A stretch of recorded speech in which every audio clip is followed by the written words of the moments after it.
Chapter 2 has been amazing so far, and from the looks of it, this meta is going to be a fun one. And with the new chapter, there are a lot of strategies, game mechanics, and meta changes we need to talk about. So let's get right into it. But before we get into it, if you are interested in getting better at Fortnite, then click the link below to go to ProGuides.com, where you can play with the best players in the world by just clicking a button. Sign up for our memberships at ProGuides, and you'll get a ton of incredible content from the best pro players like Benji and Mongrel. So if you want to Mongrel is insane. ProGuides.com. Also, be sure to drop a like on this video to show your support. We strive to bring you the best content available. Alright guys, with all that said, let's jump into the video. Okay guys, starting off with loadouts. So many things have been vaulted and the loot pool has become Yo! legendary.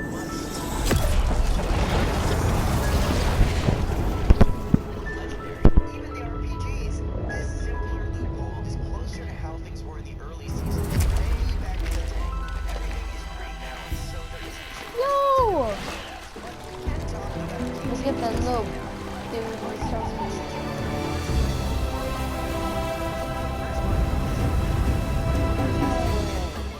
He's so cute. Oh, he got a rusty man.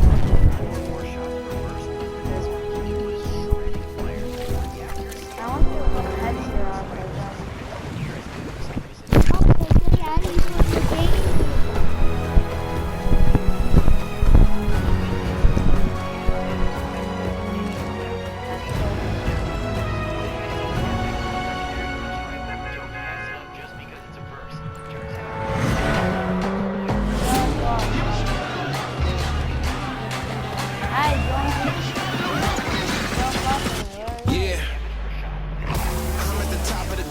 I got the torch, we about to burn down the thrones. We need a change, look at the world that we live. Look how the evil is grown, all the innocence lost. We need a new beginning, man, the vision is off. We need to wage war, yeah, we need to rage on.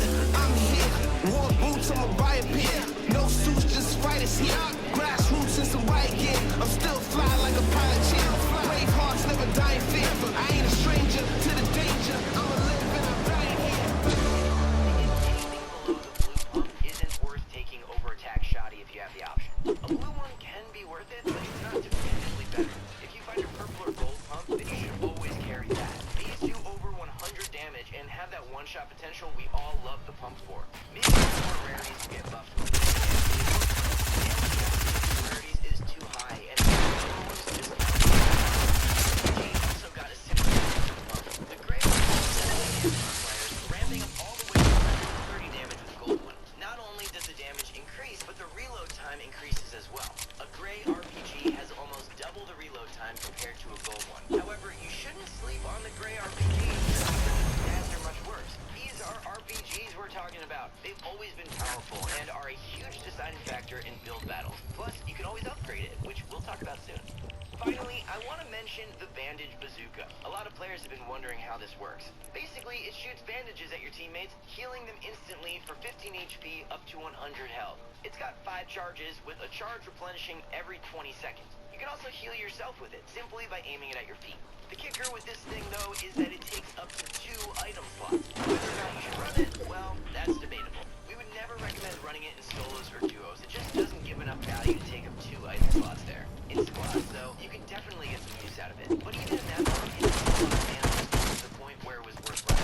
Because those 2 items will always be used for other things like medkits. This thing is also really black. This is my first game.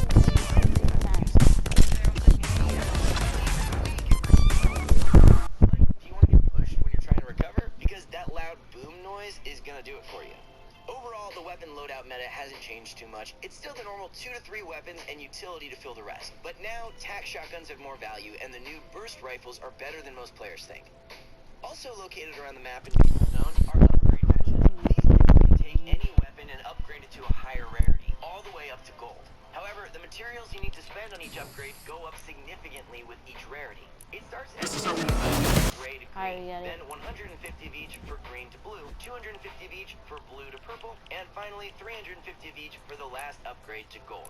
Honestly, who has that many materials just laying around to use? Well, I know for myself, I definitely do not. So these things just don't see much use beyond the first two more affordable upgrades. We all know how ridiculously crucial it is to have material. So unless you get zone favored and have maybe a few extra minutes to farm up, it's not really worth it to upgrade your weapons to those higher tiers. First upgrade, that's fine. It only takes 150 mass in total.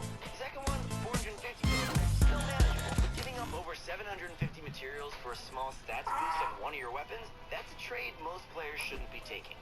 So unless you're playing squads and your team has a ton of mats to work with, you're usually better off holding on to them than making those big upgrades. Really, it's a matter of getting zone favor and how much time you have to farm for the upgrades. In most cases, you don't have the time or mats for anything other than the first couple of upgrades unless you're trying to throw all your materials away. If you are going to upgrade a weapon, prioritize upgrading the pump or RPG. Like we said earlier, these weapons see a huge stats boost with each rarity upgrade, more than others. So in terms of pure value, you get the most by upgrading those bad boys.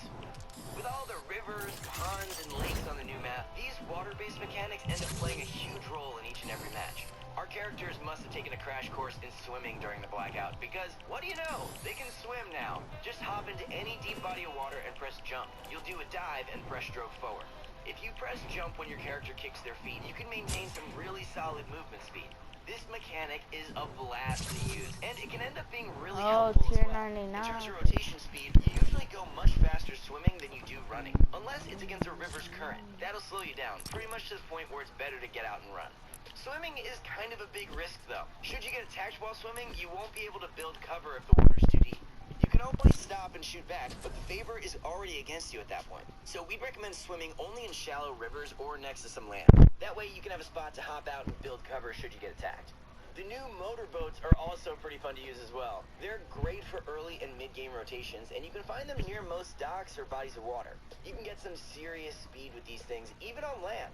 The driver can also fire a missile every few seconds, which travels straight and hits for 450 damage to structures and 35 to players. The damage to players is negligible, but against structures, it's almost enough to one-shot fully built metal. The big problem with these motorboats, though, is how vulnerable you are while riding them. The missile the driver can fire is nowhere near good enough defense if you're riding solo. Even with passengers, you're all just sitting ducks on the boat. All it takes is some opponents with decent tracking aim, and bodies will start dropping.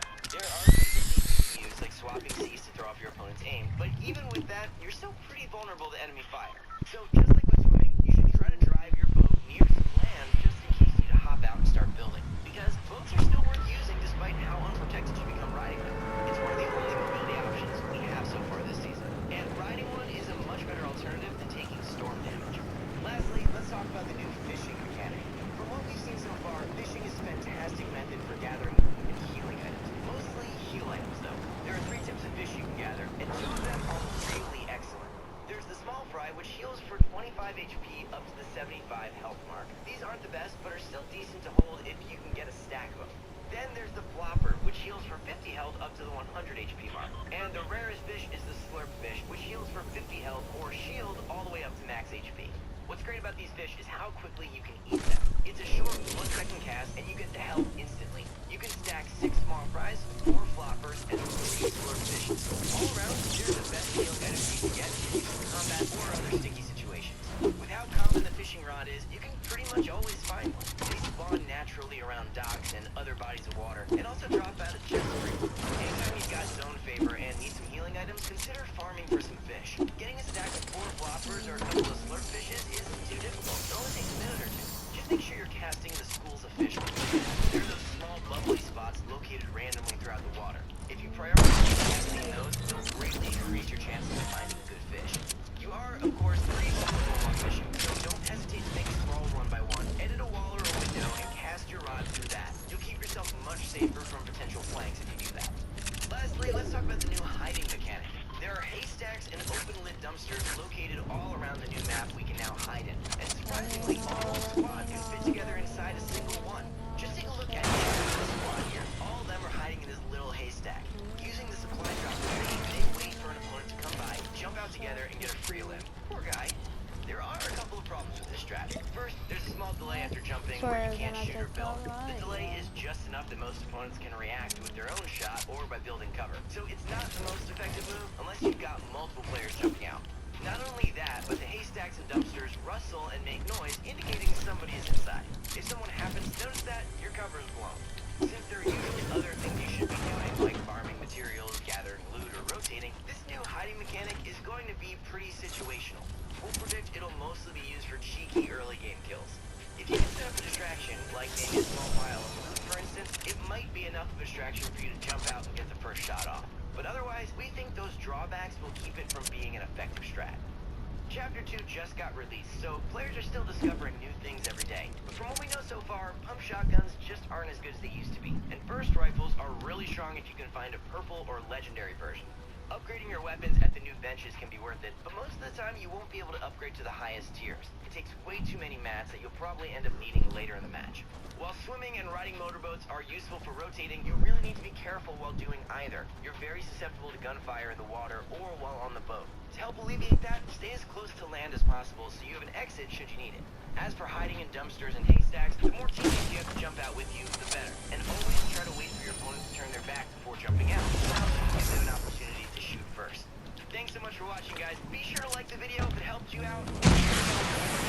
Content in the